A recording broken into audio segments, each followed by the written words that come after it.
Wait, gotta go back the way I came in. No, you can go that way. Okay. All right, welcome back, everybody, to another episode of the Two Powerlifters in a Car Getting Coffee podcast. It's episode 13. This is also officially, by the time this episode comes out, we'll officially mark a year of doing this. It'll have been a year since Kev's episode came out. This month, we have Alex Stoyles. Hello, everybody. Hey, go ahead and introduce yourself for anyone who doesn't know you. My name's Alex Stoyles, like Lenny said. I'm an 83 kilo lifter. I think I've been competing for 3 years now. Still just kind of enjoying it, going through the motions. Yeah, so I guess we could start off. You just got back from Easterns. Seemed like you had a pretty solid performance there. Yeah, not bad. Went in, training was going really well. Felt pretty confident and strong on all the lifts. We're like a touch under what we thought top end would be, but came down to my third pull was going to be for podium. So I had the last pull advantage on the person I was trying to go past. Didn't end up getting it, but that's Aaron Crane got podium, so at least Newfoundland got the bronze still. Mm-hmm. But yeah, the lift still felt pretty good. Wanted a little bit more, but that's the name of the game, I guess. So was this your last meet now as a junior, or is next year your last? So I have till, January 1st. January, yeah. So I don't plan on doing one before that, but I mean, if there's one close to the end of the calendar year, then maybe I'll do another, but I'd say the next one will probably be open whenever there is one. Yeah, no, I've heard rumorings that there's might be a last chance, but like nothing set in stone. Just because I've heard they might put off a last chance where we're hosting nationals. Yeah, which would make sense, give everyone a shot, but I know Bay St. George got theirs coming up in October again, I think. October or November, I'm not sure. Yeah. So I don't know if anyone has one planned for the winter, but like nationals it's creeping up. It's getting closer. March, I think so. Yeah, it's exciting. Yeah, it's gonna be exciting. That'll be a good time to have that home again. I mean, I'm not lifting, but I'm still just as excited for it, just to go watch. Yeah. Be part of it, volunteer.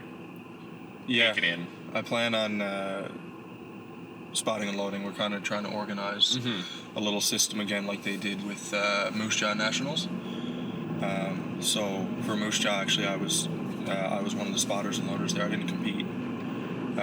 But like they flew some people in, organized it really well, so I'm trying to do that again this year. Yeah, it seemed like every stream I tuned into when I was watching Moose Jaw Nationals, I was like, oh, that's Alex. Yeah, we did quite a few sessions through that week. I think most days there was 3 sessions on each platform, so platform 1, platform 2. So there was, I think it was 3 teams of us, 3 or 4. I actually can't remember now. But we did our fair share of spotting and loading. But it was a good time, like you know yourself, even local meets. It's always a good sense of community around there. Everyone's having a good time. That's just generally the sport as a whole. It's just like, for sure, people just want to watch people lift heavy shit. Yeah, it's just, like that's what it boils down to. Yeah. If someone's loading up a big pull, you're gonna scream for it. Like 100%. You're not gonna see somebody load like 300 kilos and then just sit in the back with your arms crossed, staring at it. And you always see the thing, like whenever people are looking for volunteers, they call it best seat in the house for spotting and loading. And it truly is, like, being at a national event and seeing so many of the top lifters that up close and being a part of it is a really good time. Road closed. Yeah, they got the highway shut down up here. I guess you can go straight through though. They're doing all that construction with the roundabout and Gushu extension and stuff. Quicker crosstown then. Ideally, if they ever get it done. Yeah, do you have a next meet in mind? So I was thinking of if, again, same as you, like a winter meet went off. Right. Debating that, but I might just save it. Because where I'm really starting to teeter on the edge of the regional QT. Right. I'm like, I might just let it save all up now for provincials and just full send next provincials. Yeah, for sure. I mean, if you're not like That's another thing I like about powerlifting. It's realistic. Like you can be overconfident 100%. That's really important too. But if you know what your top end is, and you know it's a bit of a reach, then wait a little bit for another meet, and you know you got it, kind of thing. Yeah, we just don't want to push it. Like, I don't want to go in and convince myself that I have it, and then go in and with the history of how my pec has been, go in and stir something else up there. Whereas I could just let it sit now. Yeah, for sure. Excuse me. Let everything. Oh my god. Let everything else build up, and then the more I can build on my squat and dead, the less I just inevitably have to bench to hit Right. the QT. Yeah. Rather than have to have things firing all cylinders if you're not 100%. And squat and dead have both. Deads especially have been really moving well for me lately. Yeah, so. Your top end rep work is getting pretty crazy there. Yeah. Yeah, it's weird looking at a rep PR sheet now because 500 is there multiple times just next to each other. Because we had those couple weeks of hell where everything ended up at 500. Yeah, that is seeing some consistent numbers that you used to hope to hit once a block is pretty cool. Yeah, like I'm at the point now where it's nothing to see 200 for volume on deadlifts. Yeah, that's kind of the way my bench has been the last little while. That's my saving grace. Consistent, like, good numbers that I'm happy with hitting. Yeah, and it's like you just said, it's always nice to have that number that you once strived for just become like a run-of-the-mill thing. Yeah, for sure. Like, I remember dreaming of hitting 500, and now we almost don't even load 227 anymore because it's just like, all right, we'll load 230 or 235. Yeah, well, throw that 2.5 on there, you're fine. Yeah, it becomes like just something, and I think that's just part of what happens with powerlifting and powerlifters is it's always just you're just pushing the goalpost. Yeah, for sure. You're satisfied with something for like a little bit, and then you just go, okay, next. Yeah, you stay in the moment for a bit, and then you want more, so you're gonna push for it. Where do you want to go for coffee? It doesn't really matter to me. You good with Tim's? We can do Tim's. Not too picky. I'll take a walk on this Tim's coming up though. We tend to be a little inconsistent. Yeah. Yeah, no, not picky at all. In case the history of the show hasn't shown. It's about time Tim's actually starts getting some more love. Starbucks was like the ruling champion there for a little while. Yeah, I'm not too fancy with the coffee. Give me something that resembles coffee, I'll probably drink it. Yeah. Just if it smells like it, it's close enough. Close enough, yeah. But yeah, no. With talking about like provincials and stuff though, do you want to talk about your just build up to this Easterns? Yeah, it was kind of and like a bit different. So provincials this year just passed in June was my first meet in a year, only due to injury. So last provincials, squat and bench were going great. I think I went 2 for 3 on squat that year. Bench was fine, and then got to deadlifts, and I was actually pushing for a QT, but it wasn't. The provincials I hurt myself. I was 74 kilos. So I think it was the national QT I was pushing for. So I knew I needed to have a perfect day. Like you mentioned earlier, like, you know, if it's close but you're not quite sure if you want to push. So we knew it was a bit of a long shot, but on a perfect A+ day, it was probably there. So missing that third squat kind of hurt the total. So I knew I'd have to pull something a little silly on the third. So I think I went to open with 205, and that's weight that I would like pull probably weekly in the gym in prep, and definitely at nothing harder than an opener. So warm-ups all felt good, nothing throughout the day felt off. Went out to pull the opener, and as soon as it broke the floor, I just had a like kind of an audible and like a feeling like a pop in my back, and just instantly like couldn't really move, like I couldn't breathe just because of pain. So afterwards figured out what that was. Trip to the hospital was not fun. Gotta love NL healthcare. Yeah, that was a nice little wait, but sort of got it figured out there. And then I went to some physio and massage, and we got it figured out more pinpointed there. So it was my the right side, my erector tendon was torn. So kind of can't bend over at all. Putting socks on was pretty difficult for a while, let alone deadlifting. So rehab was a long time. I think there was probably, that was like June 8th, I think, was a couple years ago, was Provincials. Something like that. So yeah. Early June. But yeah, I think it was at least 2 or 3 months before I was like actually deadlifting again. I think mostly what I did for deadlifts for probably 2 months was like 3 or 4 inch block pulls, tempoed pull, pot, like hold it, tempo down, and it was like probably 30 kilos. Oh, wow. For sets of 4. And like that was pretty taxing. Squats were almost non-existent. We had to go high bar. I think it was 4-second tempo, 2-second pause, 4-second tempo on the way up. So just a 10-second rep alone. Yeah, Holy and shit. it was like literally 30 kilos on squats for a while. But really, a really good track of rehab. Like we didn't have too many setbacks. Played it safe. I knew I was in no rush, so we took it day by day, and it shaped up good. So the redemption plan was to hit Provincials again. That was the next meet. So that was, this one passed. And a week out from that, I sprained my ankle at work. I think it was 8 days out. So like peak week, I sprained my ankle. Didn't peak my squat or deadlift. Kind of had to put together a Frankenstein taper week. So taper week was actually like kind of a peak for the deadlift because I hadn't pulled anything over like 175 in like 3 weeks.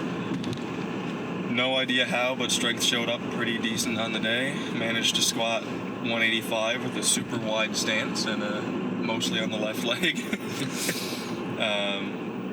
Bench wasn't affected at all. I think I had a 7.5 kilo PR there.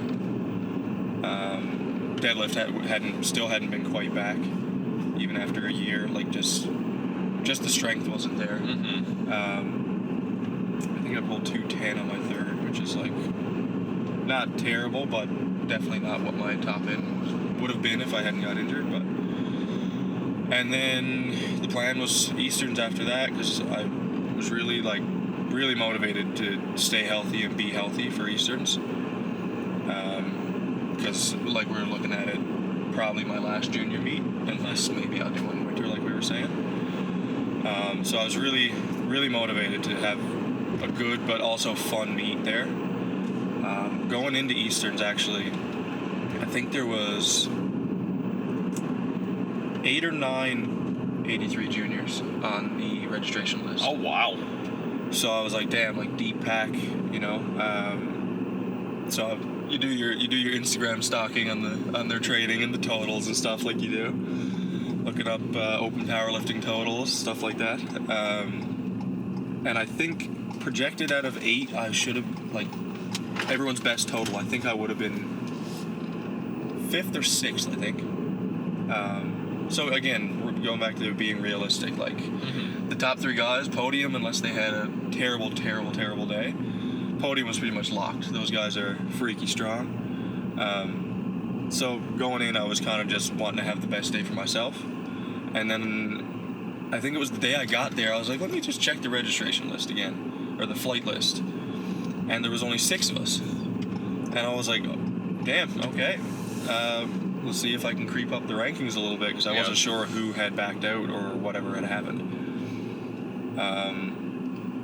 So I checked, and sure enough, two of the top guys had dropped out. One I found out was injury, and I just found out actually earlier today the other guy was injured, like got injured a couple weeks out. And then while we were warming up for squats out back, so that changed the plan a little bit. I think I was aiming for 3rd or 4th then. And then out back warming up for squats, the guy that was still like pretty heavily gonna be favored to win, I think he strained his quad, I think is what happened. I'm not really sure because you're pretty spaced out back in your headphones. But yeah, I saw him and he had his clothes back on before his opener squat, and I was like, what is this guy doing? Shit. But yeah, he didn't take any squats, so that bumped me up the list again. So that really put the podium in perspective and kind of had to focus up. But yeah, still a super fun meet. A lot of the crew were there that I train with, so really good weekend. Still had fun, even though not quite the outcome that transpired. But yeah, still a really good time. A lot of people had good days there from Newfoundland, so it was a good showing. Yeah, it was.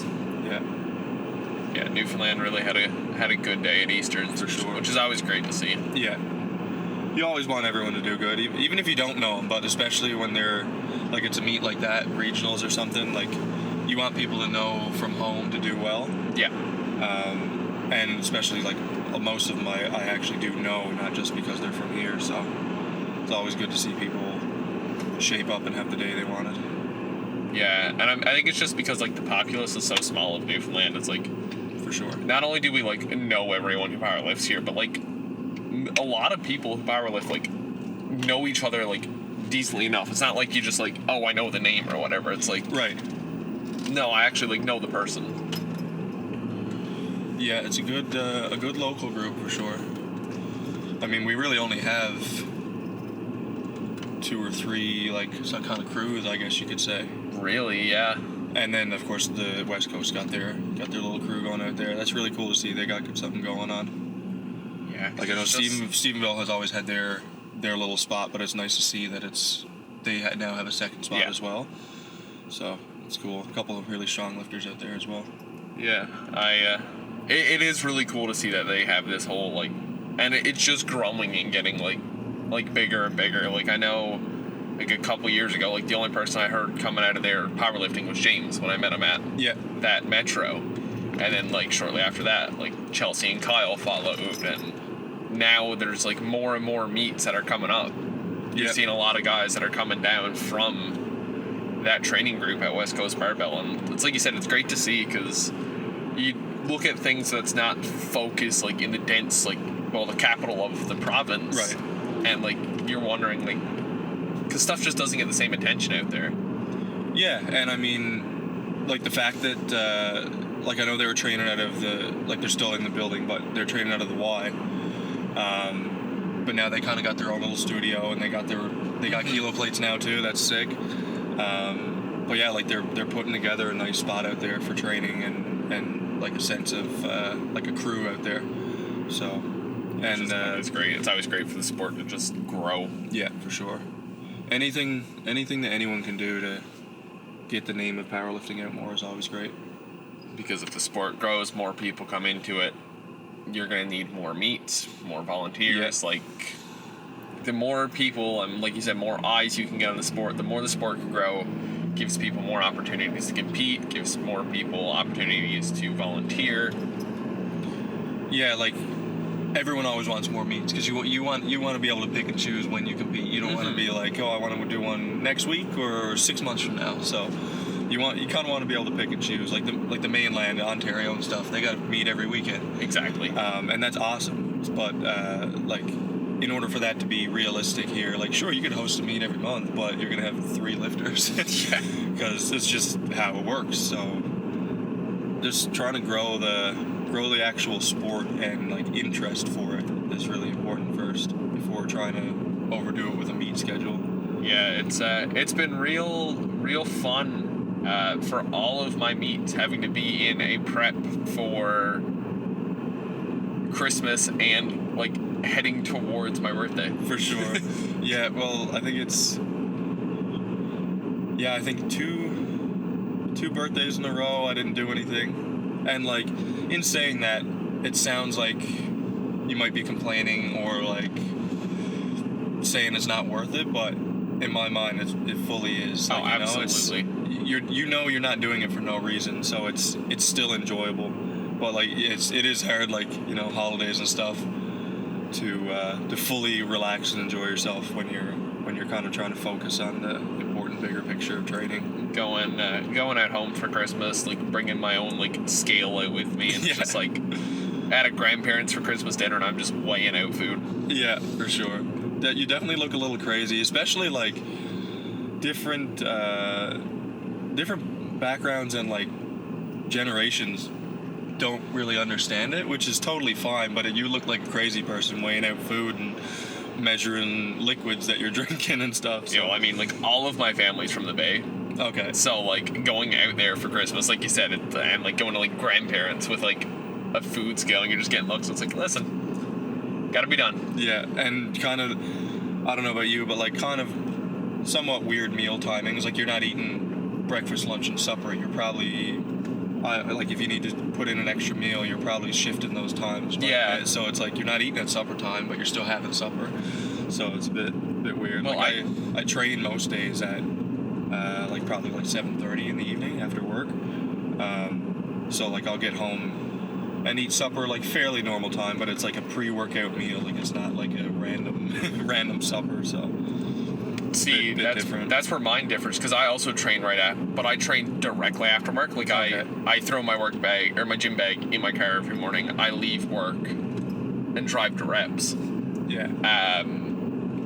So it's different, because my meal after I get off is the same as you. It's just like a quick, like mostly carb pre-workout meal, and then I don't eat supper most nights until like 8 o'clock. Yeah. Because it's when I get, because I do my powerlifting, which I mean it's an hour and a half, 2 hours, then accessories, and then if I still got steps to hit like throughout the day, I'll bang those out while I'm at the gym. Yeah. And it's like, all right, well, now it's 9 o'clock. Yeah. I need to go home and eat. Yeah, I guess I can call myself lucky in a sense that I get steps at work all day. Like I'll get at least 10K every day just from working. I don't have to go on a treadmill, thank God. But then in saying that, then you're kind of beat out a little bit. So I try to take a quick relax when I eat my pre-workout meal. But other than that, you kind of got to get in so you're not up all night, and then that's get the home other and side have a of it. super late meal. And then depending on what you had for your post-workout, you're going home and it's sitting heavy on your stomach the later and later you eat. Yeah, for sure. So that's affecting your sleep. It becomes like a powerlifting, that more and more you get into it, just becomes a game of perfectly stacking everything in a way that works for you. Yeah, for sure. Like something that works perfect for me, or like meal timings, might be absolutely horrible for you because of schedules and how you train and stuff. So. And then you throw a vacation on it, like I just did, and you get home from a vacation and you feel like shit for the next week. How was the weight gain or loss from vacation? Came back equal, actually. Okay, good. Which I guess, all the food and stuff I was eating, but also it's Toronto, so we went everywhere by foot. Okay, yeah. Like we were in downtown Toronto, so we walked everywhere we went, which just led to me burning just as much as, like, I think an average day while we were up there was 18K steps. Damn, yeah, that's a good bit. Definitely staying active while enjoying the cheap foods. Enjoying the Chipotle. Still thinking about it. Yeah, we need some more food here, although I probably wouldn't go out and eat it. Right? I'm just so I can drive past it and say, that looks good. Yeah, that smells good. Yeah. Yeah, no, it was good. I was hoping to get a session in at Afterburn while I was up there, but timings and stuff just didn't line up. So yeah, got a quick little session in a hotel gym. Mostly took us time to recover though, because we've been pushing hard the past couple weeks. Yeah. And then came back and fell for the trap of, oh well, it's your first day back. You can have an SBD day if you want. So And then they got pushed to a little extreme? No, the SBD day was fine. Oh, yeah? But I did it 2 days before primary deadlifts. Perfect. So I went to pull on Wednesday night, and I was like, dude, I'm going to throw up. I feel like shit. Yeah. Yeah, every once in a while you get the fatigue creeped over into like a bigger session, and it's a little bit of a battle, but got to find a way to get through it. You just got to work your way through it. Yeah. All right. Yeah, and peak week for Easterns was interesting as well. It seems like all my prep is always smooth sailing, and then peak week, little wrench thrown in. I was sick and lost, I think, 2 kilos on peak week. Peak week lifts still went really well. It was kind of just getting in that zone of you need to do it, so do it. Gained back a little bit, but wasn't quite up to my top training weight. One of these days, you'll lead into a meat find. Yeah, well, maybe. Because maybe it's a little bit more fun this way. I could still remember, I have the distinct memory of I weighed in, I went into my bag, I took out my chicken and rice, I walked into the room where the microwaves and stuff were at Provincials, and I opened the door, and you're sat there with your foot up on a stool and an ice pack on it. I'm like, Jesus Christ. Yeah, I had that was actually a heat pack. So like we had a good plan, or as good as you could get, to heal that up as fast as possible through what I had 6 whole days and like part of a 7th to fix it up. So yeah, the plan was just to rest it as much as possible the day before, and if it swelled, we'll leave it, and then that morning, what time did we lift that day? Was it the afternoon or the evening? It was afternoon. It was a later weigh-in. I want to say we weighed in at 11. No. It was later than that, wasn't it? I think we did weighed the in evening at session. 1. Yeah. Yeah, so I had all morning to try to get that warmed up. So the plan going in was suffer the pain, get it as mobile as possible. Because the main problem was pain's fine, push through pain. But I couldn't hit depth on squats because my ankle wouldn't bend. Like it would just bring up solid. There was too much swelling. I couldn't get it down there. So it was rested all morning, and then I think it was right after weigh-ins I went up and heated up that heating bag. Tried to get the swelling at least mobile, so I was bending it a lot, moving it as much as I could, and then actually warming up for squats was kind of funny. Because Robert Perry was handling me for that meet because Matt was lifting in the same session, and Evan was handling Matt. So we're all close, so we were kind of helping each other out, or they were helping both of us out, I should say. So I took a red for my first squat warm up. Slow little unrack, little walkout, super wide stance, which is not my stance at all. Like doesn't even feel comfortable. And I tempoed it down with 75 kilos in the warm-up room, hit depth, squatted for 1 rep, and Robert and Evan got pretty hyped. Like, we're like cheering it. And I was too, because I was like, wow, we're going to be able to do it. Like, I remember can squat this. Today. And I think it was some of the boys from reps, like, thought we were just screwing around. But I was like, no, like, they don't know we're serious. This is crazy. We're actually going to squat right now.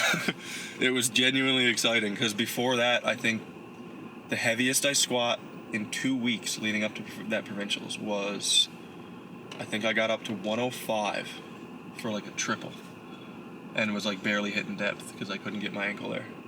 So squatted red in the warm-up room at Provincials, got super hyped for that, and then took like really abnormal jumps for me on squats, like super light opener, and then I think we took a 15 and then a 10, if I'm not mistaken. Because I think I opened 160, then 175, 185. Yeah, that was a later meet. I forgot about that. Yeah, it was super late. We left and we were like, what are we gonna do for like food wise? Yeah. We were just sat around, and me and Kev and my girlfriend and my roommate were all like, well, like, what are we gonna do? Like, we need something. Well, they had food and stuff there, but me and Kev were dying. We were like, listen, we need something. Yeah. We're like, I guess we'll just order a pizza from somewhere. And then as we were like looking at the time, we were like, we have 20 minutes to make 5 guys.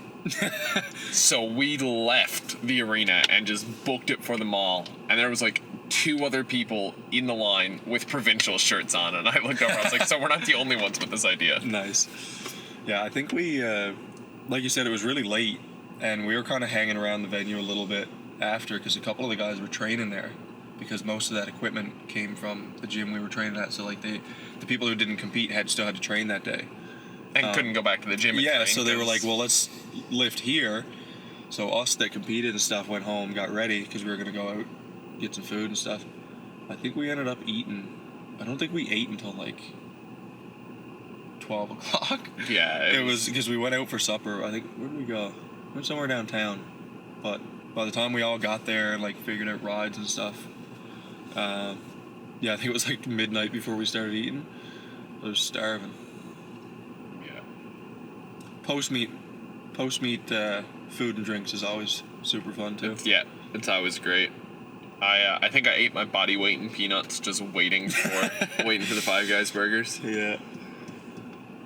I remember my girlfriend looking over at me and saying, "I've never seen a tray of peanuts like disappear so fast." 'Cause it was just me, Kevin, my roommate were just. Man, might be the best part of Five Guys. A few free peanuts. Yeah, literally, dude. Peanuts are so expensive. Otherwise, I'm just gonna start going into Five Guys and stealing them. Just go in, take a handful, and walk out. A little snack in the mall. It's not a half bad idea. But yeah, no, that was. Thankfully, I've never had the issue, and that meat would have been a real big issue had I had it, but I've never had to worry about weight. Yeah. I've always been like not severely under, but like in powerlifting terms, severely under. Like I'm weighing in like 102, like 101.8, like. I'm the same way. I'm the fakest 83 right now. I think the only meat I've actually had to cut, I've cut for two. I cut for Bay St. George, the first one. But I only had like half a kilo, so I literally just cut water the night before and lost it overnight. And I cut probably a kilo, which is nothing for a cut. I think I cut a kilo for 2 Provincials ago, the one I got hurt at.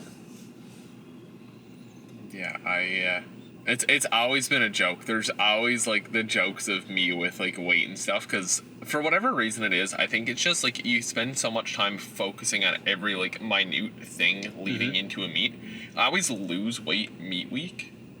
I do the same thing. But I feel like it's a mix of nerves and just like so locked in on tracking every little thing that I might not track normally. Yeah. Like stuff that might just fall through the cracks or whatever. But it's always been a joke now. Anytime I walk into a meet, Chris always looks at me and tries to guess how under I'm gonna be. Oh, don't worry. I get lots of heat from the guys for being under. I remember it was leading up to it was the taper week, and like we were just training in the room, and Lucas looked at me and he goes, "What's the weight? And if I hear a 3 come out of your mouth, I am buying you dinner tonight." Unfortunately for me, I was 104. Oh, no free dinner. No free food. Yeah, I think my main thing with weight, and there's no excuse really, is just I don't think I push it hard enough, far enough out. I always eat really good and track everything, and I'm hitting all the calories and macros and everything you need to hit. During prep, eating's great. Weight even creeps up into the meat, and then like you said, I don't know exactly what it is, but I do either plateau just under weight or lose a bit almost 2 weeks out, almost every meet. And again, there's not really any excuse for it. I just have to notice that and eat more. You know, I weigh morning and night, so I know how much I'm losing overnight and gaining through the day. So I just gotta adjust. But that's one thing I know I can work on for sure. Moving up, I'm still not filled out 83, so plan is go past 83 and then actually train at a decent weight. Yeah, it's where I've been at now since Provincials. I've been on a steady creep up, so now for about the past month and a half, I've just been sitting at like mid 107s. Nice. And even then, that's still not really sitting high into a weight class. Yeah, to, especially like, if you're looking at it like you got water weight in there and stuff. So 107 is basically 105. Just anyway. Yeah, pretty much. But yeah, as good as creeping up.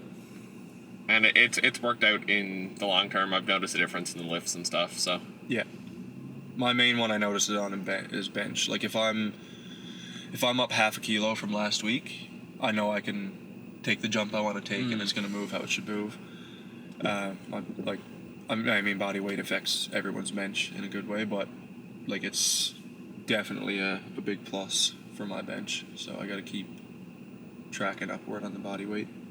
Yeah, especially if, like you said, bench has just been what's been moving for you lately, and bench has been your go-to. Yeah, it's stayed fairly loyal for quite a while now, and it just keeps getting better if I gain more weight. So. Because I guess after Provincials at 24, that's all you could really train. Yeah, and even then, actually. We'll get cups. Yeah. What do you want? I'll get a medium iced coffee, just regular. It's one of those days with the weather. I'm like, do I want hot or cold? Mm-hmm. I'm teetering on the switch. If it's that time of year, you have to go hot coffee. Hi, can I get a medium iced coffee and a medium vanilla cream cold brew? Medium vanilla cream cold brew? Yeah. Vanilla cream. Anything else for you? No, that's everything. $7.57 to start, so thank you. Let's say I'm not fancy with coffee and then immediately order a cold brew. No, cold brew's a good call. But yeah, no, I agree. It's that time of year where it's like, in the morning, like on my way to work, I've switched back now from cold brew to a hot coffee. Yeah. I also don't know why I make coffee on the way to work when we have multiple coffee makers in the office. I do the same thing. I either make it at home or buy one. I'm like, man, there's literally one in the lunchroom. Well, not only that, me and a couple of the other IT guys in the office I work in, we went out and bought our own coffee maker and our own mini fridge to keep in our storage room. And we've had this half box of pods forever. It was like a variety pack. Yeah. And it's only dark roast, and none of us want to throw them out because we're cheap. But none of us are drinking them because they're gross. Just keep them and saving them. But nobody has also, like, gone out and bought other pods, so we've just kind of been, like, waiting for someone else to do it. But yeah, like I was saying about only benching, that was pretty much the only lift that was, like, close to normal strength for a while. But my old bench setup used to be feet back under the bench, and that kind of leg drive. But that kind of arch and pressure on my low back couldn't do it. So I was doing a lot of just like legs kind of just out like you'd see a normal non-powerlifting bench, and like not much leg drive because I need too much pressure through my hips, where it's like pretty painful on the back too. And then as I could put more leg drive through, I kind of started playing around with the feet out in front idea. And I was like, wow, it's actually translating really well. Like, we should run a couple blocks and like actually figure out some good foot positioning for this new setup. And having my back, it's been way better, and well, for me at least. And I can get my kind of knees below my hips a bit better with my feet out front because I got long legs. So if I go back under the bench, I'm kind of sitting up on the bench too much. So that was like an accidental discovery. So at least we found that from the injury. I don't know why I came to this Tim Hortons, because this Tim's is a fucking nightmare to get off the parking lot. Yeah, good luck. If you go up around, you can go to. That's what I was thinking. Go ahead. Yeah. Perfect. Thank you. Which one do we got here? I don't know which is which. It's a good question. I think mine's in front. Looks like it. Check. Maybe. Judging by the bottom, it looked like mine was in the front. Yeah. That's like, Tim's is so inconsistent on if they mix the cold brew or not when they give it to you. Yeah, sometimes it's sitting on top, and sometimes it just looks like an iced coffee, so you can never tell. Sometimes I wonder if they just gave me an iced coffee and charged me for a cold brew. Probably quicker to make. Oh yeah, it says on top. We're just stupid. Oh yeah, can't read words apparently.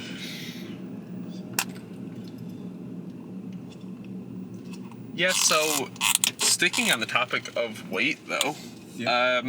what made the switch from 74 to 83?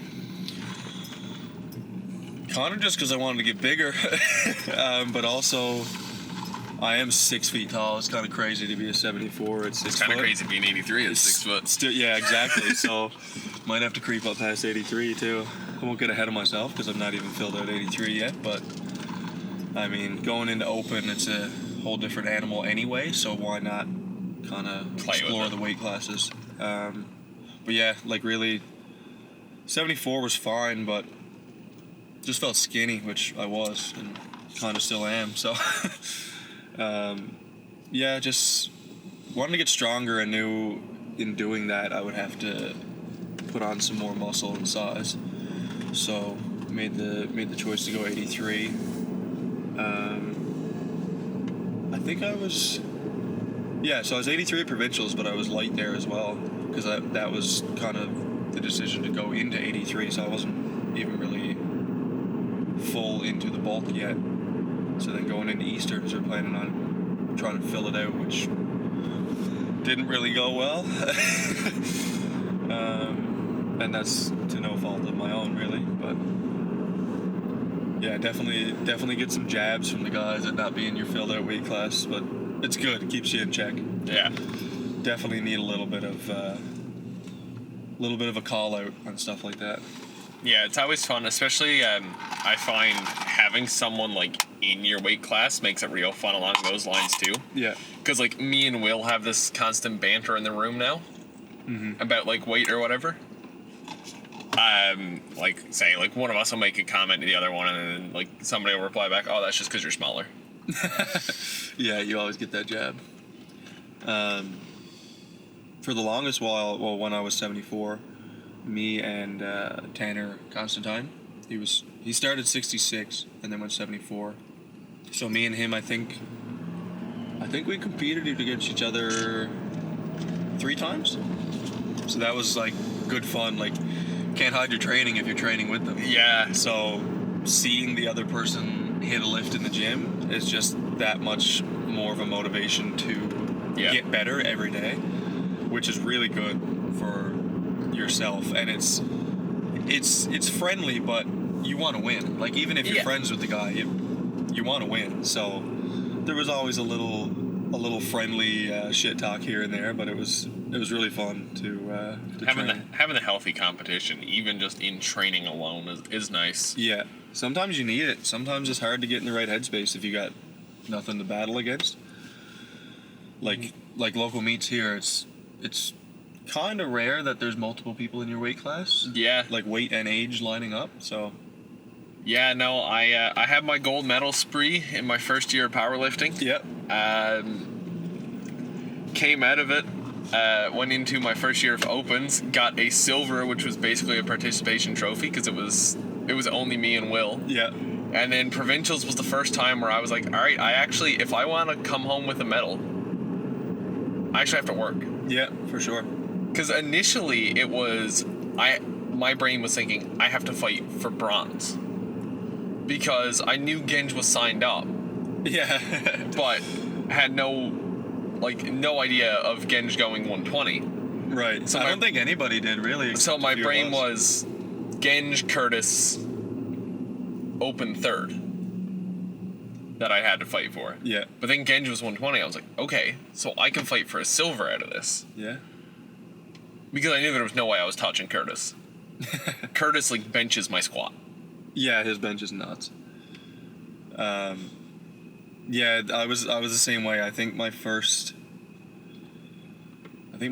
3 were all golds by default. Yeah. And it's kind of weird trying to explain that to people who don't know powerlifting. They're like, "Oh, how'd you do at your meet?" And you're like, "Oh, I got gold." They're like, "Oh, cool. Like how many people did you beat?" And I was like, "Nobody." Myself. I did good myself. That's about it. But yeah, then I'm trying to think now where the first meet was that I didn't medal. There was a bunch of like default golds, and then I think it was PEI Easterns like 3 years ago. And I think there was like I barely got the QT. I think I hit the QT. I didn't even pass it. So I went kind of for the experience. And I think I was 4th out of 4 or 4th out of 5. And like not that close. And I was like, man, that really sucks, but like again, realistic. So it's like I got a t-shirt out of it. Yeah, I got a shirt, got a little 2 or 3 day trip to PEI. That was about it. Some Cow's ice cream, that was good. That was the highlight of the trip. And then I think definitely still my best meet to date was Easterns here. I think I was 9 for 9. Pulled for silver. Got silver out of 5 lifters. Easterns here, I think, just as like a spectator or like as a lifter, just in my amount of time in the sport, I think that Easterns is probably one of the greatest meets I've ever like experienced. It was really well done. It was amazingly well done. There was just some amazing lifts. Yeah. The setup and flow of a meet, especially like for that size, like a multi-day one, can really dictate, I think, on how people feel about it lifting. Like if you go in and you kind of notice that the venue's kind of half-assed, for lack of a better term, I think sometimes it might play on your mind like, oh, I'm just here to lift. But when you go into a venue like that and you know that people took the time and effort to make it something special, it's a really cool feeling. Like you feel kind of important and like you're there for a reason to do something. So I think that helps a lot with the mental side of competing. Yeah, because I mean there's multiple sides to the coin. Because I know it's like anyone who competed in it, like the date rings through in their head. Yeah. But Provincials a couple years ago, the one where they got like horribly behind schedule. Which one was that? I think that was Provincials 20. Well, it would have had to be. I think it was 23 because it was. I knew all the guys, but it was before I was competing. It was the one out in Torbay. Yes, yeah, I did that one. Where it was like because I remember like I was like, all right, I got some time. I'm gonna stop out and just see what's on the go. And I was like looking at like the schedule and stuff. I was like, all right, so the guys are probably on like their second squats by now. And I open the door, and Trevor and Kev meet me in the porch. I'm like, aren't you guys supposed to be over there? Yeah. And like a bunch of people like ran out of food. Yeah, I'm definitely gonna be off at the times. It was so long ago I can't remember, but I want to say we were supposed to start lifting at 5:30, and I don't think we started lifting until it had to have been close to 7. Like it was usually like if they're like a little delay, it's probably like 20 minutes on the clock. Like you know, like you got a little bit extra time to take your warm up, but it was like quite a while where like it was probably like weighed in and then had like 3.5 to 4 hours until you lifted, which was really a strange feeling. Like, and again, it's all a volunteer sport, so like always thankful for anyone volunteering. Absolutely. But stuff happens and you run behind, so like there's delays and difficulties and stuff like that. So stuff can happen that delays it, but it does definitely feel it's kind of like another little fork in the road. Like, do I start warming up now? Like, do I not? Like, should I eat now? Should I eat later? Like, it's because you got everything planned out for your 2 hours, right? Like, you got 2 hours from weigh into lifting, so you know when you got to do things. But then you get an extra 45 minutes added on, and it throws you off. So. Yeah, it's like, all right, well, shit. And again, it comes down to like, depending on where you're to for your weight class and stuff. It's like I don't have enough food for this. Yeah. Like if you've been not eating all day because you're close on weight. Yeah. And then you shove a meal down and it's like, all right, you don't compete for another hour. It's like, oh, I need more food. Yeah, it's definitely, because like, I know it's like a lot of people pack like extra stuff, but another thing is a lot of people need that spot on timing and nutrition to perform well. So it's like if you plan on, okay, I need to eat this much rice an hour and 15 minutes out, and then you eat it, and then you're not lifting for an hour and 45 minutes, then you're like, shit, that's gonna affect you for sure. Yeah, if you have everything dialed in and like locked down to when you want to do it, and then you can't, it's like, uh-oh. Yeah, you're trying to pace your hydration and food, but it's not going very well. I think it's really funny that gradually, I've noticed with my meats, the amount of bananas I come with has increased. So my first meat, I took a single banana. Yeah, I gotta have more than one. Because I was, my first meat I had no bananas. Chris gave me a banana that he had, and he was like, you need this. Was that Metro? That was Metro 1. I actually remember that. Then that Provincials, I forgot bananas and texted my mom and was like, can you bring me a couple bananas? And then Metro 2, I bought 3, just like to have one after each lift, because I found like, and that's when I discovered one after each lift tends to be like my best rate of bananas per meet. It's a good graph to do. And then after that, I just, the most recent Provincials, I said fuck it, I just bought a bundle. I think normally actually I know I do. I buy way too much food for a meet, and then I'm ended up like snacking on it for like the next month. Yep. Like I'll probably buy like 7 bananas and eat one of them. Because like I'll have one, mostly though, like for like say hydration, like get your potassium in and stuff. I'll have like liquid IV or Pedialyte. So I try to like keep the banana limit to like 1 or 2 and just get it in through fluids. But yeah, definitely like from meet to meet, you're like, okay, I didn't eat any of those last time. I ate a lot of those last time. Yeah, it's constantly just like a learning of like what works for you. And like the first time I was like, it was just pre-workout, and then it was like, Yeah.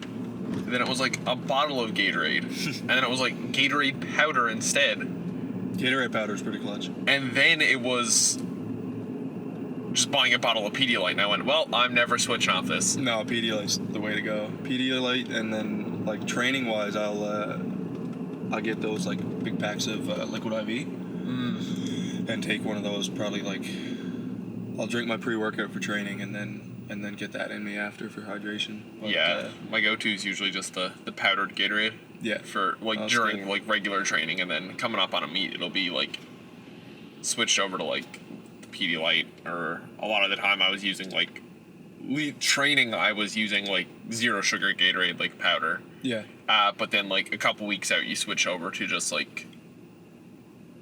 full Gatorade, like full sugar. Yeah, I mean you're gonna use that anyway, so it's not like a waste of sugar or something. I also do like there's things I buy for meats now that I know I'm not gonna eat or drink, but it's like a weird guy superstition thing. Like there's things I buy for meat snacks now that I don't eat, but I bought them at every meet, so I have to. It makes no sense, but like I got a Powerade at home right now from Easter's that I didn't drink, but I just had to buy it. Yeah. So actually, you know what? Really strange. That's a great question. What's the meet day grocery list? Meat day grocery list is pretty locked in. So I'll get a bottle of Pedialyte, and probably bring some packs of Pedialyte in case I need to more like concentrated. Pedialyte, water. I try to get pretzels. Bagels are what I don't really eat rice before or like after weigh-ins. Mostly for me is bagels. Yeah, I've noticed that. Yeah, so I'll get a pack of bagels for that rather than rice. Now, if I'm competing later in the day, like Easterns, I competed late, so I had room to eat through the day, body weight wise. So I did have like a rice meal for lunch and stuff like that. But yeah, so bagels, pretzels, probably a pack of candy. I've been really digging the dried mango rather than candy recently. So I'll do dried fruit, mostly just mango though. I think not that much because I really don't eat a ton through the meat. I do eat what I get, but I don't have like a big variety. Eat some of what you get. Yeah, so yeah, definitely not all of it because it's like big old packages of it. But yeah, I would say basics are bagels after weigh-ins, honey for sure. I put honey all over the bagels. So yeah, bagels and honey after weigh-ins, probably a banana, pretzels, candy, fruit, and then just fluids really. That's about it. Fluids are the main thing I find for me. Like if I had to pick one or the other, it would definitely be fluids. I think get your calories in through fluids, and hydration is the main thing. I completely agree. Yeah. There's been times I've been like debating buying Pedialyte or like the Pedialyte packs for training, because like I've just found like there's been some days where it's so humid and hot in the gym that like the Gatorade just isn't cutting it. Yeah, for sure. I know there was a couple weeks ago, I couldn't do my top end bench because I couldn't get enough water into me. That like every time I like tried to set my bench, Yeah. my quad would just cramp up solid. Yeah, the hydration thing is definitely in the summertime, but like I find every session is just super important to time hydration. Like I track. I started doing it like quite a while ago. I think it was like January I started doing it, but I track how much water I drink through the day and like kind of keep at the same times, getting certain amounts in. Just because I find if I spread it out well, by the time I get to the gym in the evening, I feel as good as I can. And then, like I said, I'll drink my pre-workout on the way to the gym, and then when that's gone, like I'll finish it up when I'm like starting to warm up, like with bands and stuff like that. And then the next full bottle of water I drink, I'll mix a liquid IV or a Pedialyte in it, and then just make sure I'm drinking water throughout the session. But I find that works best for me. Main thing though, yeah, is cramping. Cramping sucks. Like it And tripping out. screws up your session.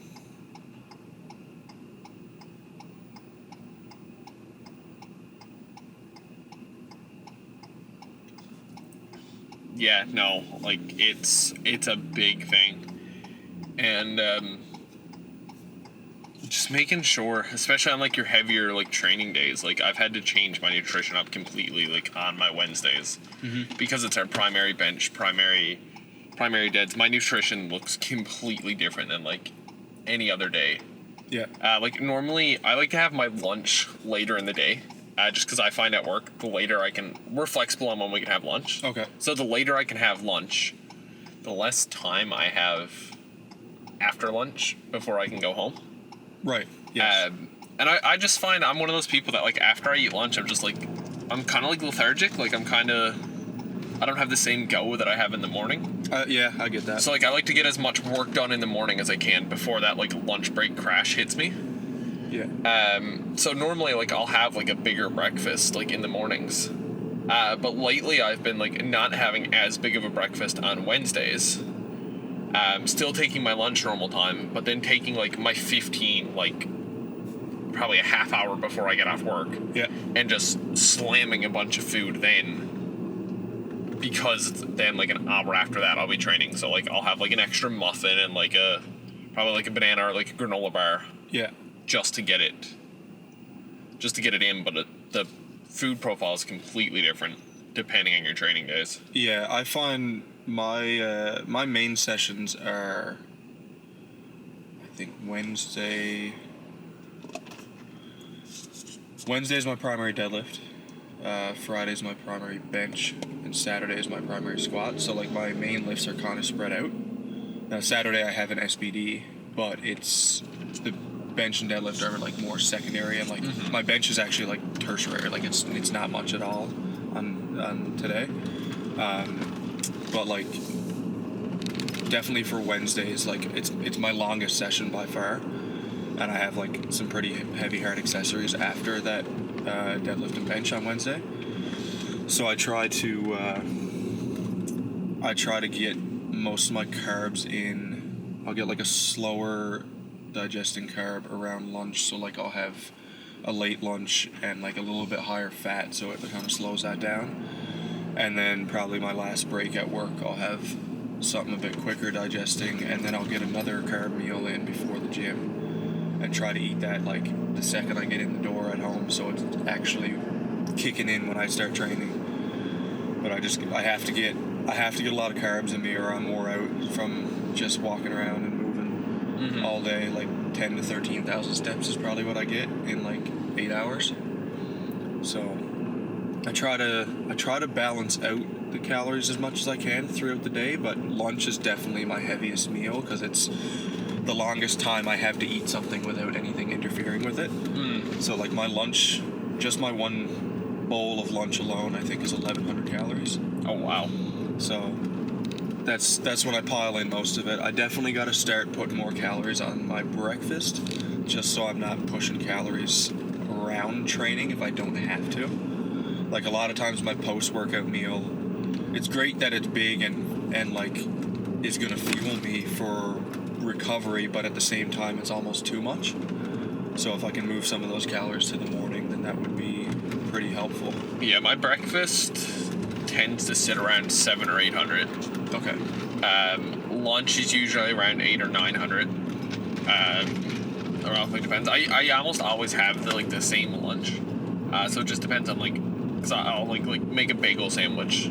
I'll make a sandwich, but I'll put it on a bagel and I'll have a muffin. So it fluctuates depending on what kind of muffins I buy that week or what kind of bagels, yada yada yada. Yeah, for sure. Small stuff like that. And my suppers actually tend to be a little less calories, but it's also because that's when I'm getting home from the gym, and I'm also I eat supper at the same time I have my protein shake and stuff. Yeah.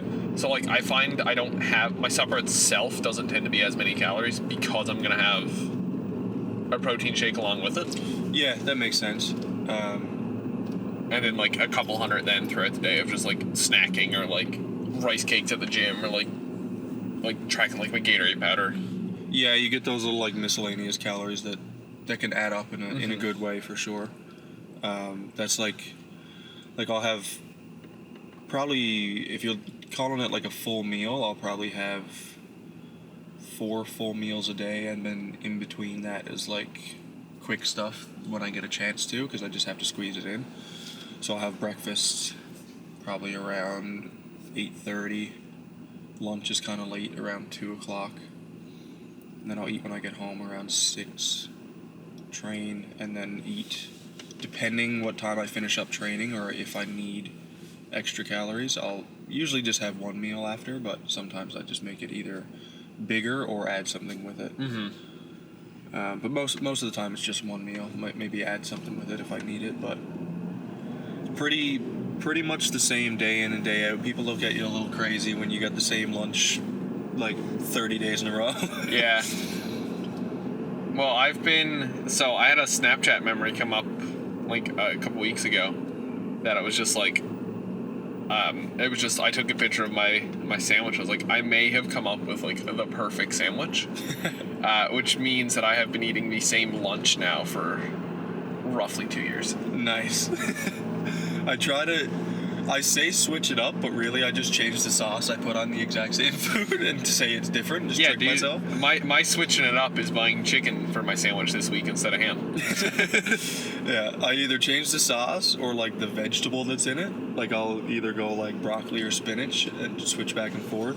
But the basis of it is always the same. And pasta, if I'm making pasta, it'll be the exact same thing, but I'll change the noodle just to trick myself into thinking that it's different. This is a new meal. Oh, definitely different than the last 14 days. It's just a different shape. Yeah, no, I've now when it comes to suppers, I've actually been getting more varied lately because I bought a slow cooker off Marketplace, and I've been absolutely loving that thing. That's sick. Just the convenience of it. Yeah, for sure. My meal prep a couple weeks ago was I got up in the morning. I threw a bunch of shit in the slow cooker. I went and trained. I came home. I took it out of the slow cooker. So convenient. So I've been loving that.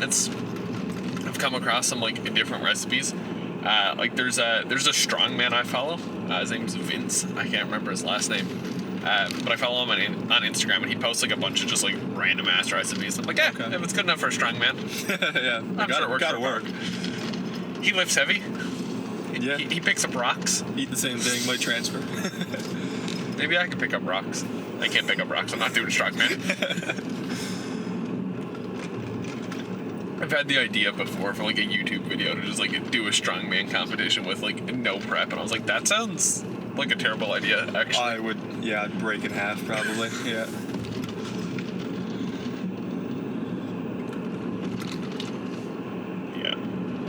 So one of the Instagram questions that I can remember without having to check my phone to look at the rest was someone asking if they could borrow the stash for the wedding. Borrow the stash for the wedding? The mustache.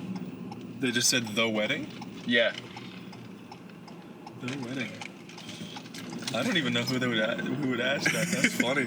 Can you see who asked it? Oh yeah, okay. It was Lucas. Borrow the stash for the wedding is funny. Yeah, I mean, I could figure it out. I'll put some duct tape on and shave it off. Rip it off, stick it onto him. A little peel and stick. Lucas can take my mustache. I think strength-wise, he's earned it. Dude, saying that made me realize how many powerlifters I know right now that are engaged. I was like, holy shit. Yeah, that's crazy. There's 3 I can think of now. Yeah. It's crazy. Fun times. No, 4. Is it 4 now? Locally? Yeah. Because I forgot about Phil. Right. Big guy Phil. Yeah, so it's a lot. Phil also casually has one of the sickest home gyms ever right now, too. Oh my god, he posted that like after he was moving in. His new gym looks amazing. Oh, it's so sick, man. He's been adding pieces, and it's because he's been definitely building a blessing. He's been building up a home gym for like a little while, right? A good while, yeah. He had it in a garage, and then now he has like a bigger space, so he could actually like add what he wanted to add long ago. So it's pretty sick. Like that's having a home gym with like actual combo rack and kilo plates is so sick. Yeah, it's always fun, and like the idea of a home gym is great because it's like I don't need that much space because there's like when it comes to accessories, there's only a couple machines that I can think like I'd want in a home gym. Yeah, and like you could definitely do a ton with like a cable stack. Literally. Like if you're thinking, oh, I got to do like this, and this for arms, you could rig up whatever you want on a cable machine. Like it's as long as you like think a bit creative, you could figure something out. Give me a cable stack, give me a pec deck and a delt fly machine, and then like a leg extension. Yeah, I feel like honestly you'd be fine with like some dumbbells and a bench, a cable stack, and those I think Bells of Steel has one. It's like a leg extension hamstring combo. I think Phil actually has it. Those exist? Yeah, you just change like the pin setting on the side. The weight profile, like the curve of it, is a little bit weird, but it's to have a 2-in-1 machine. Definitely does the job. Yeah, there's a couple of them around, I think.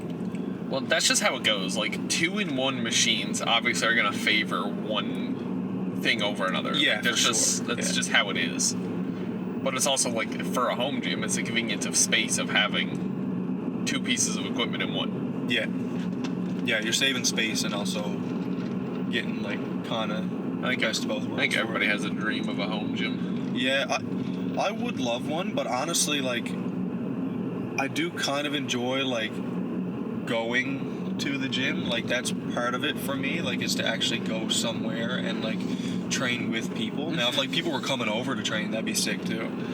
But So I don't know. Part of it for me is like I do really enjoy training with people. I'll raise you one better. Private gym Private gym is the dream. Service Yeah. reductions such as ending home delivery. Why stuff? Private gym is definitely the dream. Like to just buy like an old warehouse. Again, nothing major, nothing huge. No. Like, I don't need all the bells and whistles because I have to just go train at the gym if I want like everything. Yeah. It's just like combo racks, cable, and like something for legs, and like you got people there then. Somewhere to blast music with the guys and just like Yeah. hang out right after. That's definitely one of the best things about like a semi-private or private powerlifting gym is just having your own music. Yeah. By far one of the best things. I can't stand like the radio hip hop stuff that gyms play. It's so bad.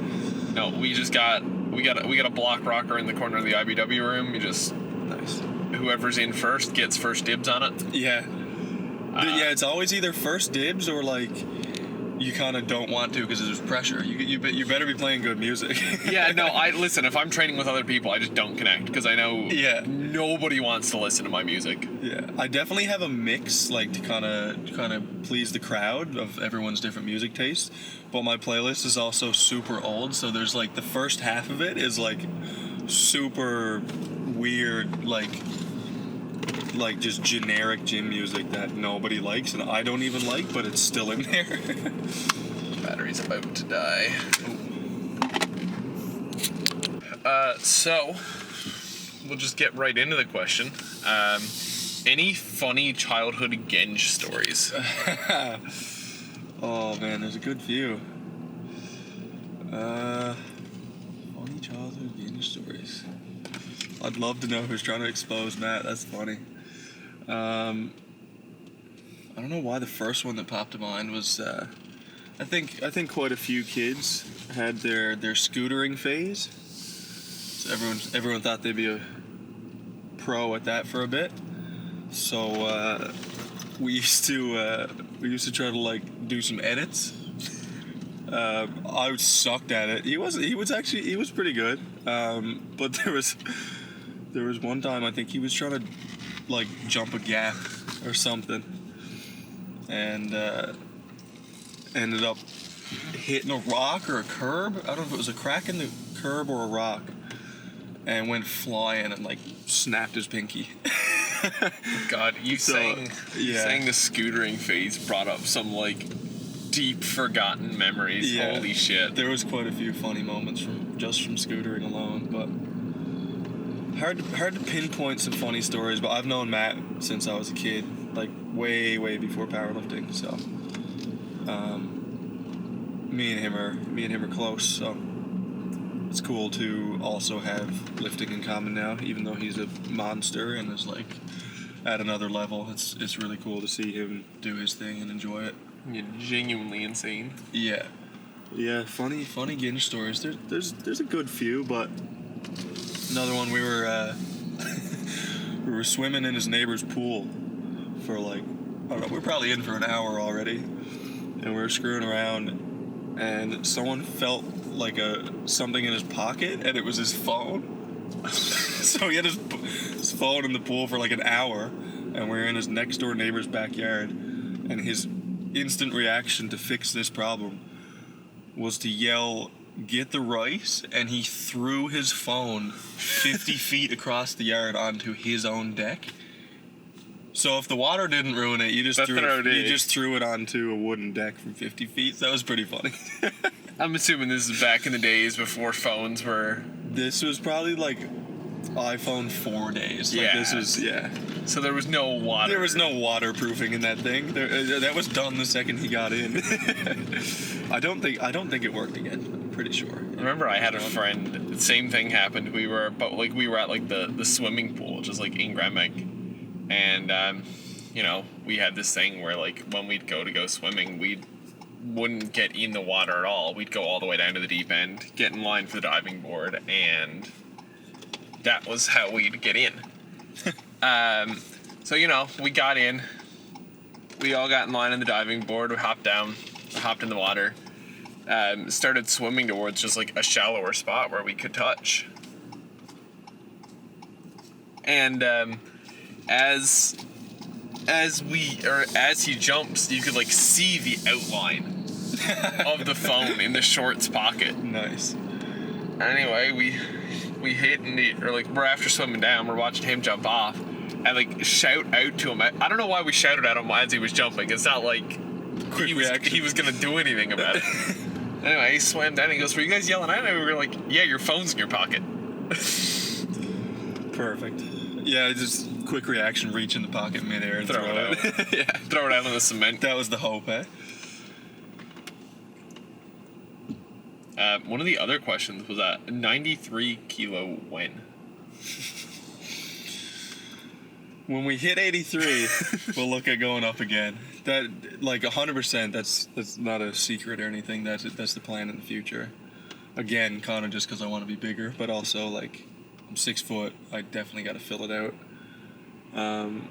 So yeah, 93.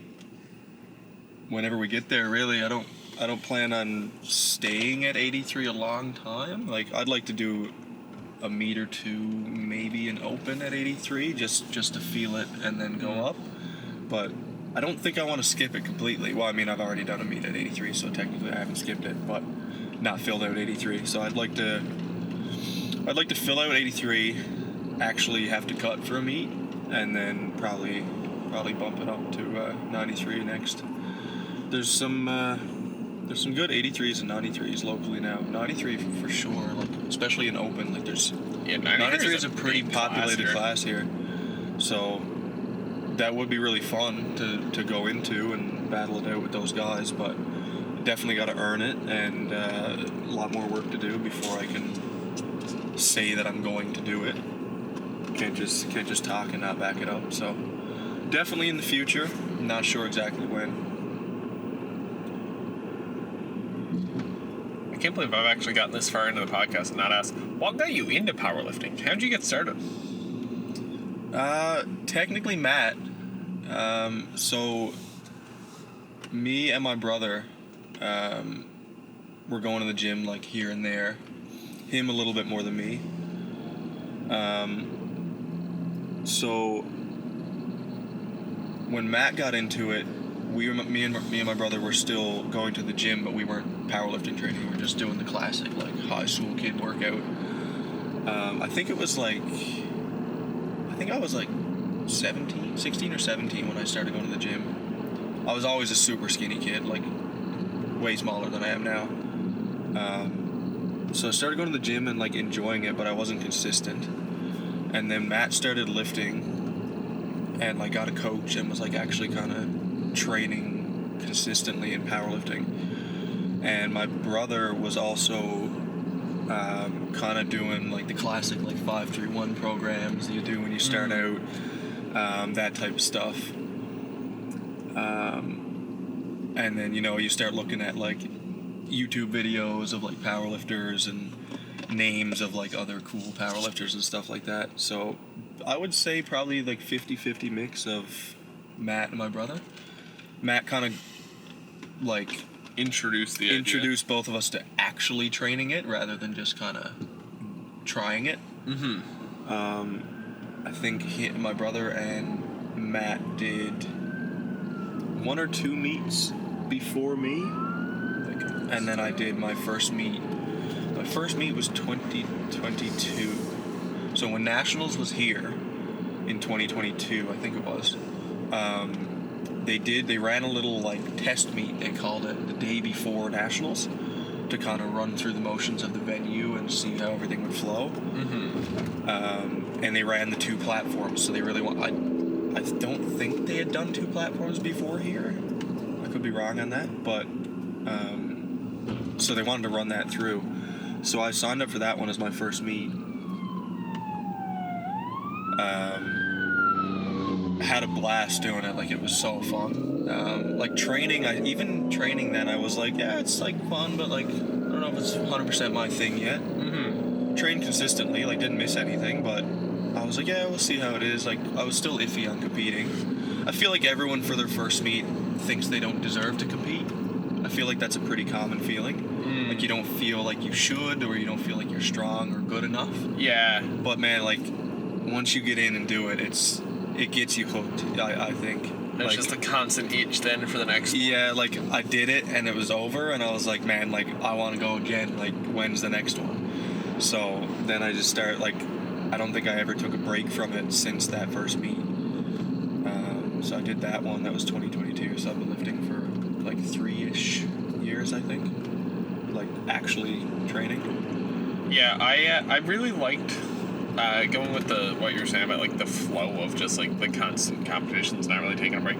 I really did like the flow of how the spacing of metros and provincials fell, because they were roughly like 6 months apart from each other. It was, I really enjoyed it for that part. But like I said, I think I'm gonna take a pass on whatever the winter meet is this year.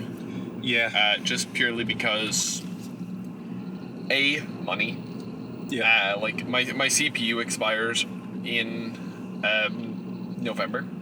Okay. So it's like, if I did want to do that competition, it would be an additional, what is it, $120, 100 something? I think so, yeah, 120. To renew that. So it's like, I might just take the weight and then just renew it when I go to compete at provincials. And like I said, I don't think the qualifier's there.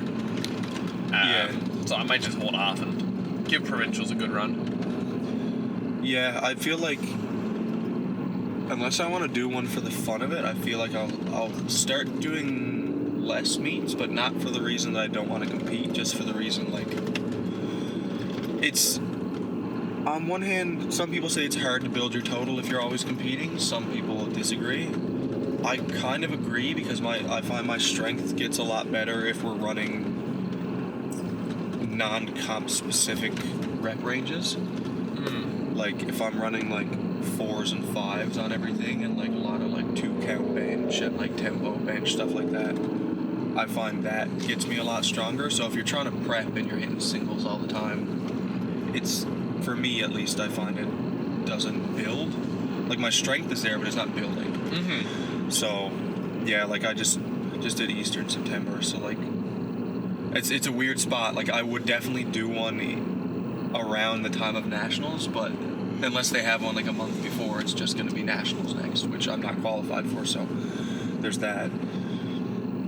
So could be provincials again next for me, which is a while away, but I mean, I don't know, we'll see. It's the way anything goes. It feels like a while, and then it really won't be.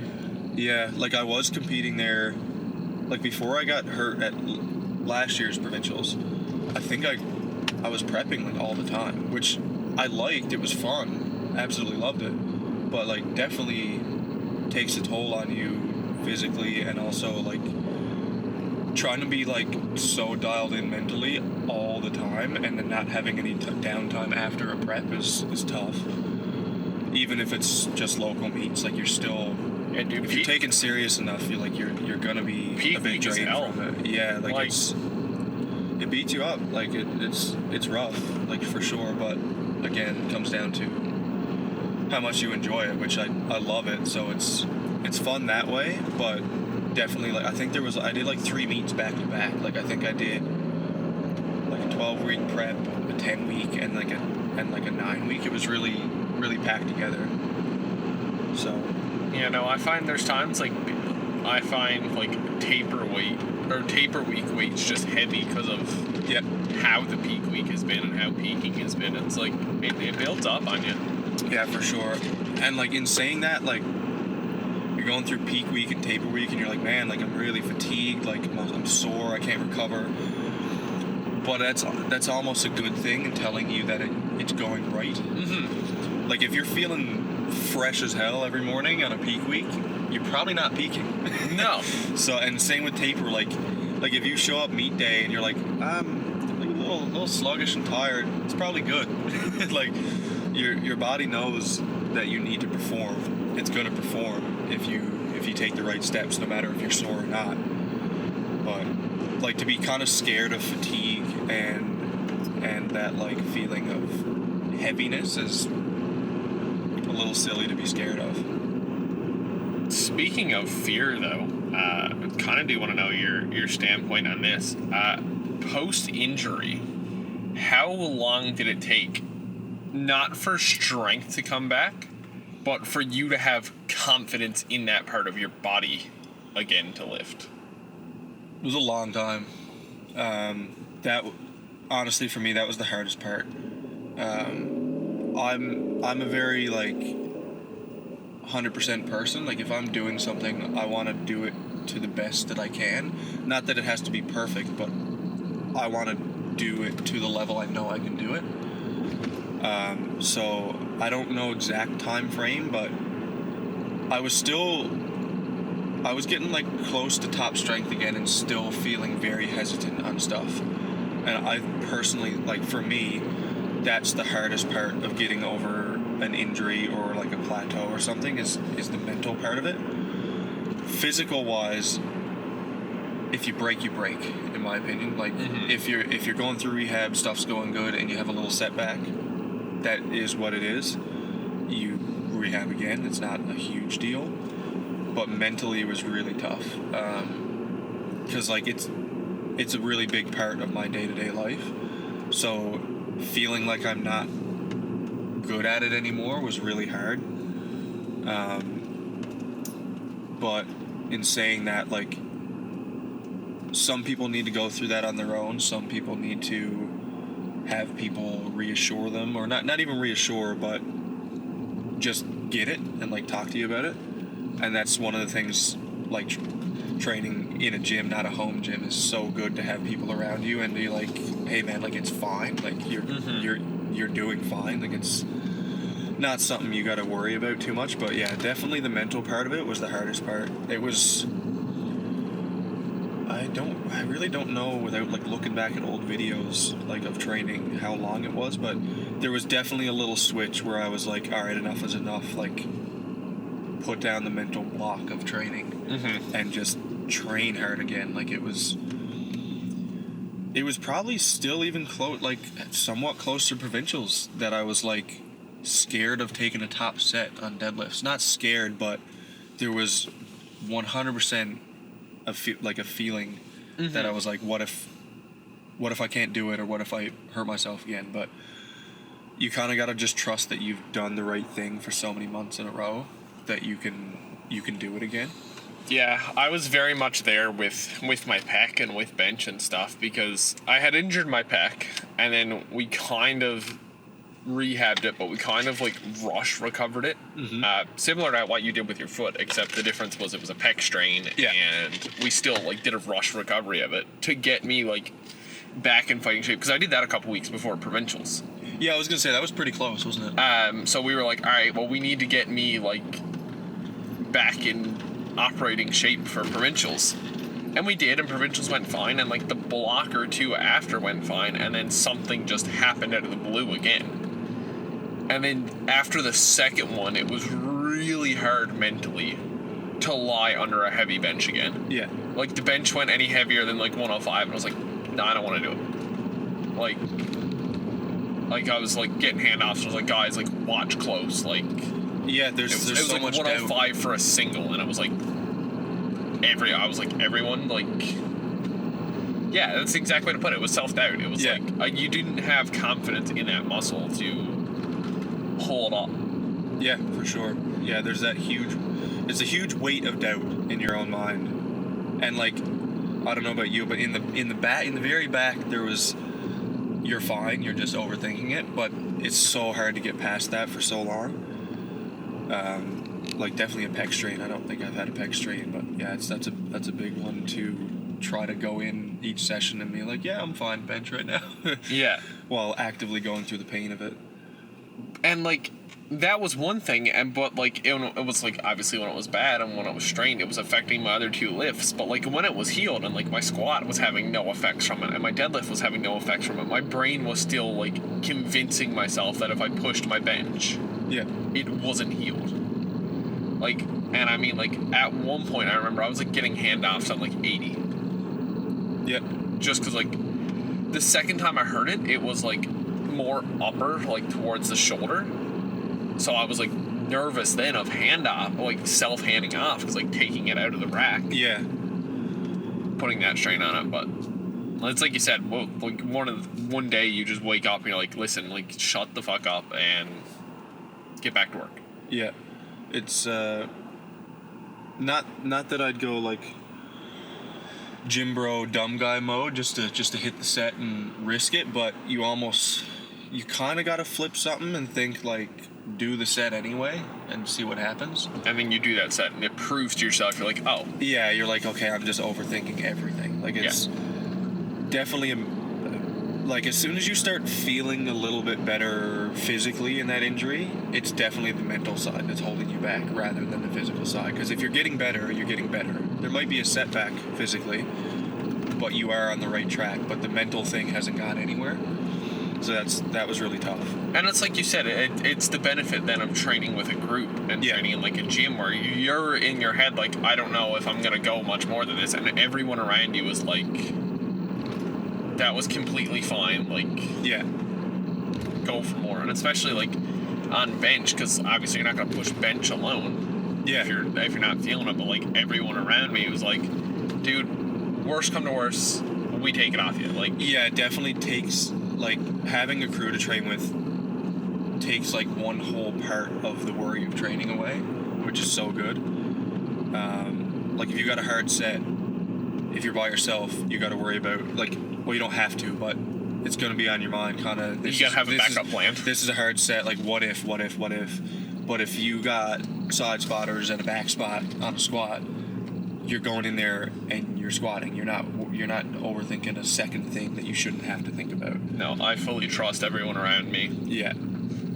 It's also the benefits of being like, when it comes to total wise, being the lightest lifter around, because it's like, if something happens, these guys like I got absolutely got me. I got people twice as strong as me spotting me, so it's like, if I fail a max effort squat, they can probably bench this. So it's like, yeah. But also like the mental kind of like talking through the doubt side of it with their training partners is great too. Like, you have a rough session trying to come back from an injury or something, and they're there to be like, it's everyone goes through it at one point or more than one point, so it's not a special case. Like, you're going to be fine, and not every day is going to be like 10% better than the one before. Like, I remember a lot of times I'd have a good deadlift session in rehab, which is like the main thing that would hurt, and then the next day I'd bench and I could barely stand up from the bench. So I'm like, it's just how it goes. But I remember a few like meaningful sessions of like super random weights. Like, I think I pulled 155 for a triple or something, and it was like one of my favorite sessions ever, because it was like I knew I was on the right track. And it's such a random weight to be excited over, but like you said, with the 105, like taking a hand off on 80, and then you get to like that 105 again, and it's like, okay, like we're getting somewhere. It means something now. Yeah, it's like, and I mean, to me, it was the big thing, especially like once I hit 105 again. It's like, it was different, because it's like, all right, well, I'm back to like my body weight. I'm back to benching things that like most people like globally can't do, which is their own body weight. So I'm like okay.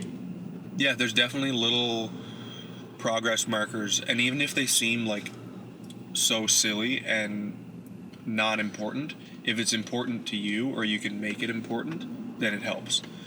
I think making things important, even if you don't believe it, is still really important too, because it's like a very tangible goal that you can accomplish, so you just take that as a little win mentally, and I think that helps a lot. My big one with like recovering at the last one was like the way I was gauging my process was triples. Yeah. So it was like, all right, 85 for a triple this week was fine. All right, we're going to try 90. We're going to try 95. We're going to try 100. And like, that was what you were gauging, to the point where you're like, I'm not going to do this next weight for a triple because that's a rep PR. Yeah. And that's when you sit back and you realize, you're like, okay, we're back to where we were. Now and like you said, mentally, like, you're okay. Build it up more. Yeah. Yeah, I think for the longest while, like, the mental thing again, like, I was feeling healthy physical wise. And like I said, I hit that one, it was like a 155 deadlift for, I think it was a set of 4 actually, not a triple. That was sick. Like, that put me over the top of like, I'm coming back. But then I think it was like 3 blocks in a row, I'd cap my final week at like 175 for a triple or a set of 4. And I just wouldn't push it. Like, I couldn't get past it. Mentally, I was like, I can't put any more on there. And then I finally started just adding it, and I was like, okay, I could have did this a month ago. But yeah, it definitely felt good to get back in a full swing of training, because I think I was only training 4 days a week then, and I think the 4th day was like rehab stuff, like just movements. And now I'm back to like, well, I was for the past little while, but like back to a 5-day training cycle, which that was a big thing too. Like, adding another day, I was like, wow, like we're back. I'm actually doing a full week of training now. I remember a big thing that helped me too was a mistake on my part. Was a misload. Oh, really? I was like, yeah, like, and again, I was set on this 105 for so long, and like not going above 105. I accidentally loaded. Can't remember how I misloaded it. I think it's because there was like a shortage of plates, so we had to like load math weird or something. Yeah. And like there was just miscommunication between the two sides, and I think, was it? Yeah, collars got thrown in, because we usually just train with clips. Yeah. So collars got thrown in, but I think I mistakenly force of habit to make 105 threw the black on, Okay, so and then collared it. Whereas the other side was just collared. So I took it, and it felt a little weird, but Oh, so it was misloaded side. Yeah. Oh, okay. But like, it felt a little weird, but I was like, nothing major. Yeah. I find sometimes with bench misloads, it's almost hard to tell if it's like a slight misload. So it was like 107 or whatever that worked out to be then. Mm-hmm. Took it, pressed it up, and I like stopped. Or I sat up and I looked and I went, okay, so we can bench more than 105. If you can bench 107 Misloaded. on one side heavier, I think you're all right. Maybe that's what I gotta do to like figure out like my squats being like lopsided. I just gotta like ask him to load like 40% of the weight on one side. Yeah, force one side heavier. Force it to level off.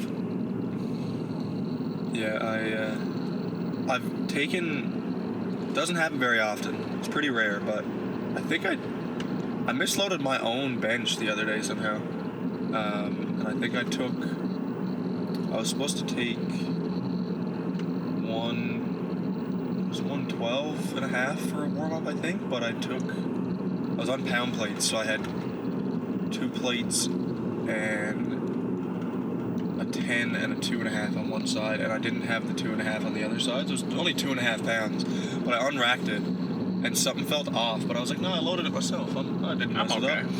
And I hit it for like, it was like a warm-up single, and I was like, man, something felt off, like my right arm's not that much stronger than the left, and I racked it and checked it, and I was like, yeah, I screwed up my own bench, so that's cool.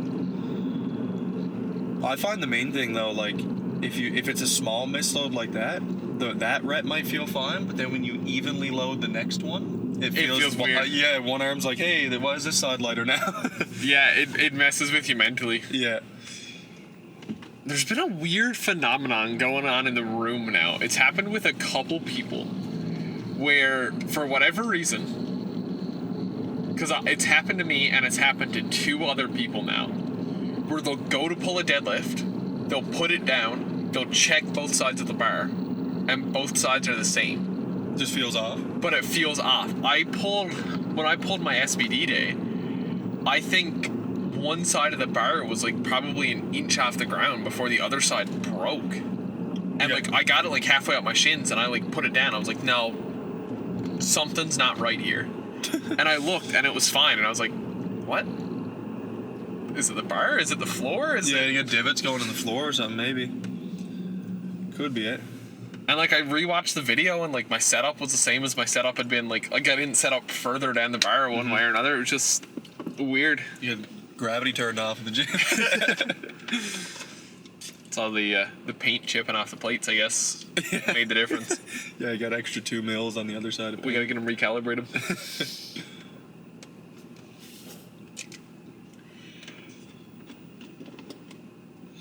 So what's your go-to cheat meal?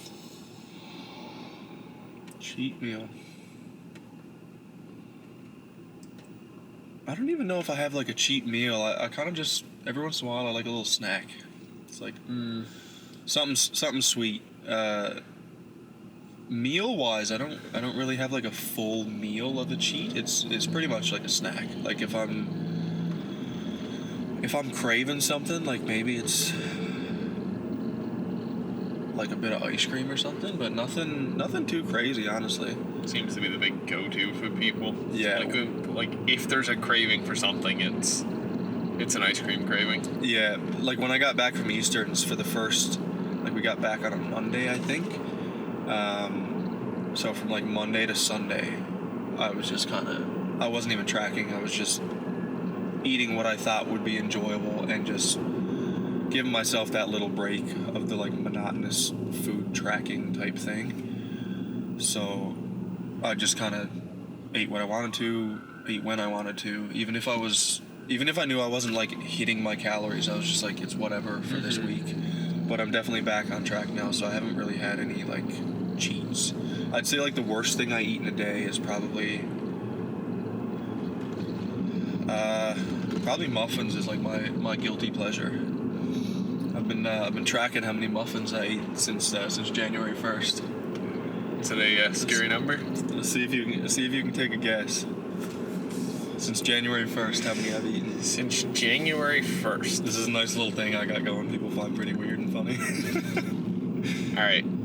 Are we talking like store-bought or like homemade or just flat muffins? Just muffins in general. Which like full-size muffin, but not counting the Costco size. Like no, not those ones. No. Man, those things got like 30 grams of fat in them. I wish they didn't because they're so good, dude. But yeah. I don't know, usually like I'll get a coffee and a muffin in the morning, so like sometimes it's a Tim's muffin or sometimes I'll just get some from the grocery store or make some or something. Okay, so coffee and a muffin in the morning. So that's I'm gonna go with 215. I think I'm at 271 right now. Jesus Christ.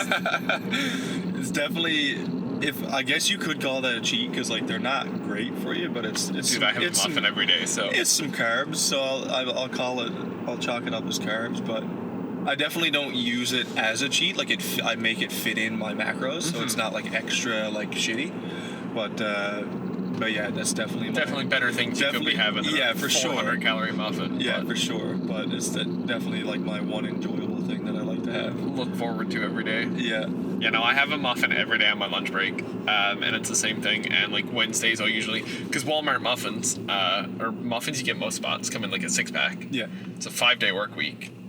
Exactly. So I always throw the extra muffin on Wednesdays. So I'll have a muffin on my lunch, and then I'll have a muffin before I train. Yeah. For the longest while, I was doing like 2 a day, like literally every day. But I was like, I gotta chill on 2 a day. So I'll either have one now in the morning, or I'll sub it out for a bagel and have the muffin later in the day. See, I used to be really bad for bagels, and I guess it's a very similar thing. I switched over. I stopped eating bagels as often, but then it was muffins. Yeah. My blueberry bagels became blueberry muffins. Yeah. I don't know if that's better or worse. I gotta get. I've still been eating a lot of bagels, but I haven't had the Costco ones in a while. I gotta get those again. Yeah. They got some good ones. Speaking and they're way more calorie dense, so it's kind of what I need because I'm trying to gain weight. So. Speaking of Costco, they actually have their muffins changed now. Do they? Yeah, I haven't got them in a they're really like long time. Closer to normal sized. Okay. They're not the weird like cake things that they used to have before. Yeah, like a pound of muffin. They also don't have the like 2 for whatever deal like they have on bagels. Oh, really? Anymore. Now it's just a straight pack of muffins. Huh, interesting. Yeah, I haven't, like, I used to love them, but then when I started taking, like, the nutrition side more seriously, I was like, dude, these got, like, 35 grams of fat in a muffin. I can't. They're so... Like, I can have a good bit of fat in my diet, but why would I use it on a muffin over, like, a bunch of ground beef? Like, yeah. Like, I'm going to use it on more nutritious whole foods than a muffin.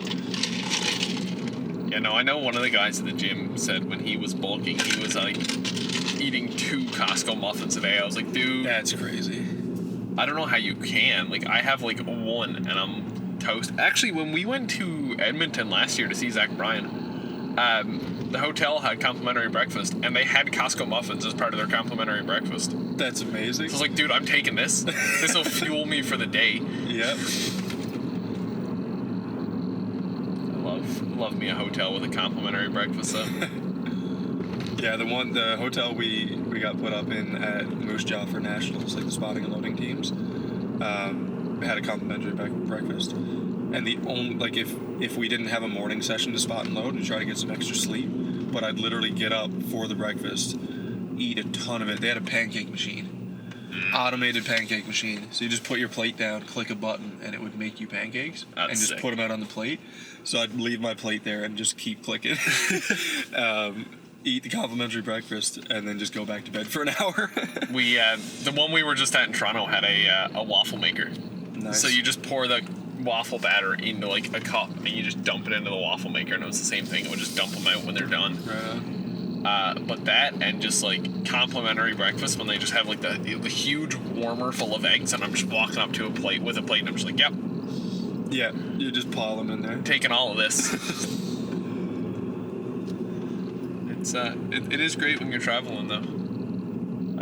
To just me and my girlfriend kind of do that because we're like, it's honestly, if the hotel is like $50 in the difference, we're gonna spend that much money either getting breakfast delivered or like getting an Uber or a taxi somewhere to like get Tim's. Yeah, definitely. And at least then you know it's like consistent. You're like, okay, I can have this, and this again tomorrow, rather Yeah. than like try to find a new spot or like spend 2 hours trying to find food.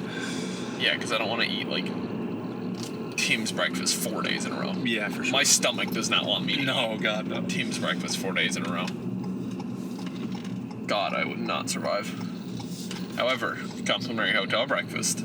You get one of everything too. You're like, all right, I'll take a banana and, Yeah, like, a yogurt cup and I'll try 7 different things right now for breakfast. and a muffin. And you know what? I don't have cereal normally at home, so I'll have cereal while I'm here. Yeah. But yeah, that's all I got. Yeah, I mean, good little chat. Absolutely. Covered a few different things there. Gotta head in. Gotta train. Yeah, I'll be heading in for training now, probably 2:30 or 3. Saturdays are usually a little late lunchtime training. Get a meal in now and hit the road. Nice to have that later training day. I have to head in now. But yeah, All right, thanks for coming on, man. Yeah, It's a good chat. Thanks for having me.